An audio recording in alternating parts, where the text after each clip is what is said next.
Hello everyone, I'm Russell. And I'm Richard. And we are with the Lafayette Beer League. And it's already foaming up on us. Alright. Oh man, super foamy. So the first Thursday of every August is National IPA Day, and so in honor of that, tonight we will be trying Evil Czech Brewing Company's Evil Czechmunk IPA. Right, Evil Czech Brewing Company is a brewery that believes life is too short to drink bad beer, but there's always time for evil beer. Input, rock cue, metal cue, whatever. Right. So, Evil Czech Brewing Company opened their doors in 2011 in Culver's, Indiana, but the owner in 2014, George Pesek, moved their brewing company to a new 20-barrel system production facility in Mishawaka, Indiana. Right, he reported that Culver Brewery was more of their test run. I actually got an opportunity to go there. It was really cool. Yeah. It really was like out in the middle of nowhere, but their beer was great. I loved it.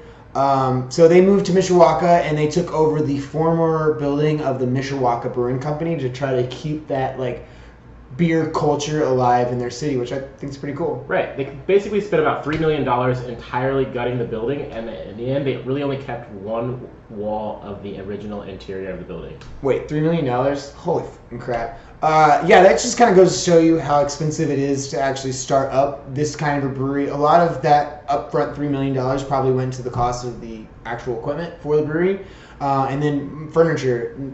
Not as much as you would think would go to the actual product development or anything. Right. Like I feel like the actual like ingredients for said beer is probably like not super minimal. Yeah, like very 3% of the actual cost. I wouldn't go that far, but let's not. No, let's not. We're not gonna put numbers anywhere. Right.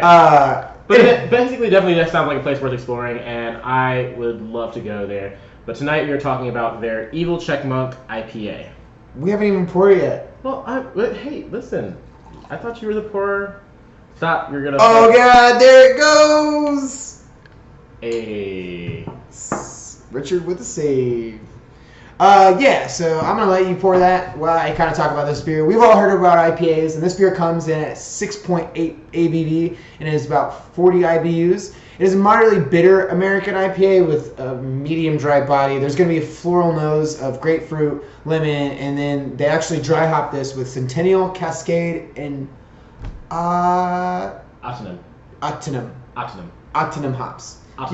Those are the hops. I said the word. I did it right. Moving on. Right. So, good job. For those who don't know, dry hopping is basically a process which refers to the addition of hops after the wort has been cooled. These additions can be done in the primary fermenter or in the secondary or by adding the hops directly to the keg themselves.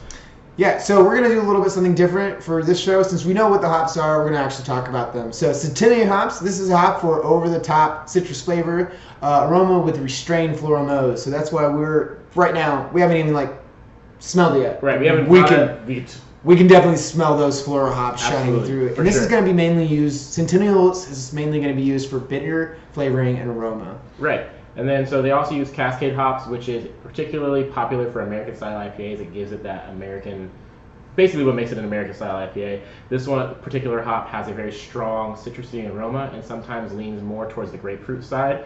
They're also mainly used for bitterness, flavor, and aroma. And then, Octinum is a fairly grapefruity floral hop strain with relatively low bitterness. It's mainly going to be used for the aroma and actual flavor. So a lot of what we're probably smelling in this beer is coming from that hop strain. So let's get into talking about the beer. Right. So right off the bat, you can notice that it's a really bright white head. Yeah. I feel like our lights are a little bit more on the yellow side and condensate side, so it kind of seems a little off-white, but I think that if you looked at it in a proper lighting, it was definitely white. Yeah. And it's also going to be it's a nice golden amber color with a little bit of haziness, I would say, or a lot of haziness, to be honest. It's opaque. Yep. For sure. But it's on that amber to golden color. The aroma is going to be, we can just smell it, like grapefruit, dash of lemon, and then some floral in the background for sure. Yep, it's heavily citrus. All right, let's get into the tasting of this beer.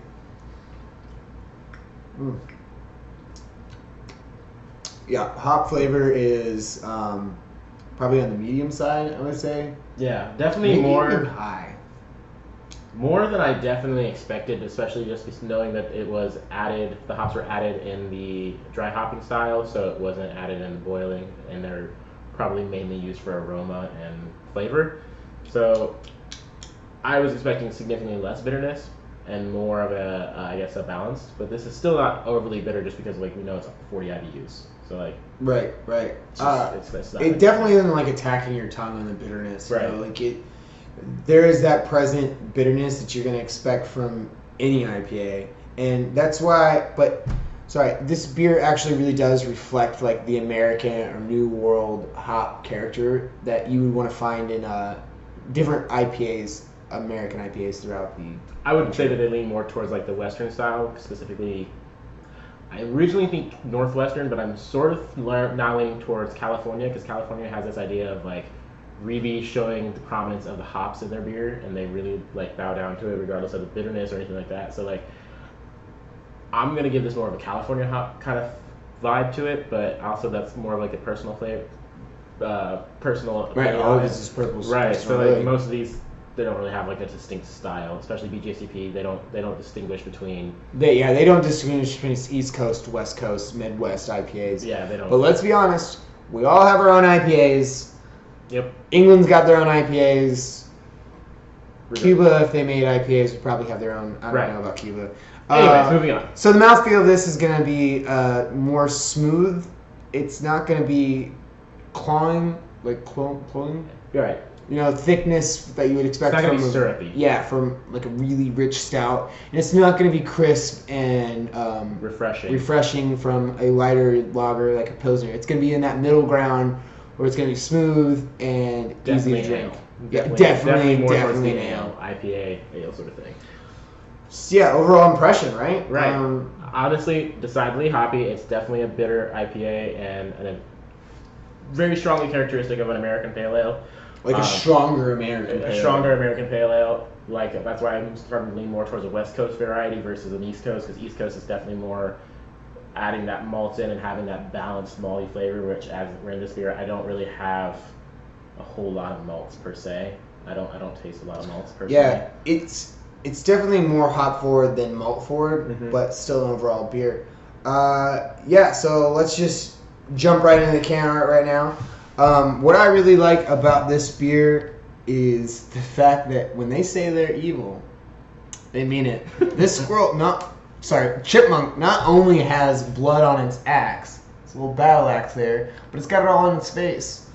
One of the few characteristics that I really like about this, other than just it's kind of a cute yet evil, right? Cute and evil can art, is the fact that they're trying to incorporate that broken helmet on the Chipmunk, which is very distinct to their brewing company. Yeah, like that's their logo, right? So that's what they're trying to do with that can art, and I really like the overall perspective of this can. I agree. I noticed that like on the back they kind of have this QR code, which I'm a little indifferent to. I don't really care either way. I think that it's not unless it's like leading to like a cool link that's just specifically for that QR code, then I would say that's a cool little addition to the can. But if it's just leading to their website, I think it's a little outdated. Most people don't give a shit about QR codes anymore. Like they just don't. I don't even have a QR scanner on my phone. Right. So like I think that's something that was in fashion for a moment, but then it's kind of fallen out. Right. Wait. Do you have anything else to talk about the can art? I think one thing that I really... Oh, the hop on the battle axe. Hop cone, yeah. Right, so... I don't know if you can see that. You might be able to see it, but it's at the top of the axe. They've got a hop cone. And the last thing I want to say about this can art is it was brewed, it says on the back, brewed in Mishawaka and product of USA. So you know that your money, when you buy this, is going to stay here in Lafayette, or Indiana. Sorry, not Lafayette. Not Lafayette, that's our home state, or hometown. Right, so... Let's get into the ratings. Right. So Rate Beer has this at a 3.26 out of 5, with 5 people reporting or rating it. I think that's extremely low and very poor of. It's just a reflection of like how Rate Beer. Definitely more of a reflection on their site versus the actual beer itself. What I think is really interesting is Beer Advocate gave it a 3.86 with 5 ratings, and then Untapped also came to the same score of 3.86 with 5 ratings. But they with no 2,738 ratings. Yeah, they had significantly more, but they also came with the same. They came up with the same thing. So apparently, Beer Advocate hit the nail on the head with this one. Right. Me personally, I'm giving this a 3.75. I think that it is very characteristic of an American IPA, especially as the BJCP describes it.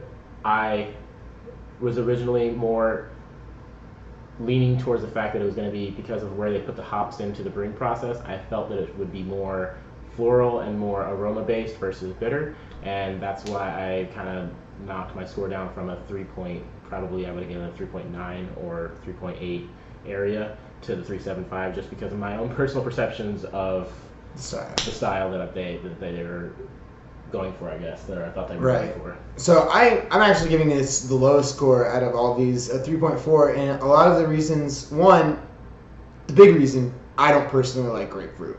Like, it's a flavor profile I don't like. But the second reason why I think that I'm giving it a lower score is because of the overflowing foam.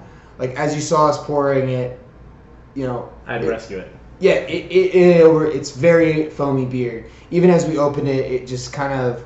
I don't know what happened in that process to cause that, but it's not something that I want to see in a beer, pretty much. But I think when you actually drink the beer and you taste the beer, what they have marketed, what they have advertised, what they have said this is, they've nailed it.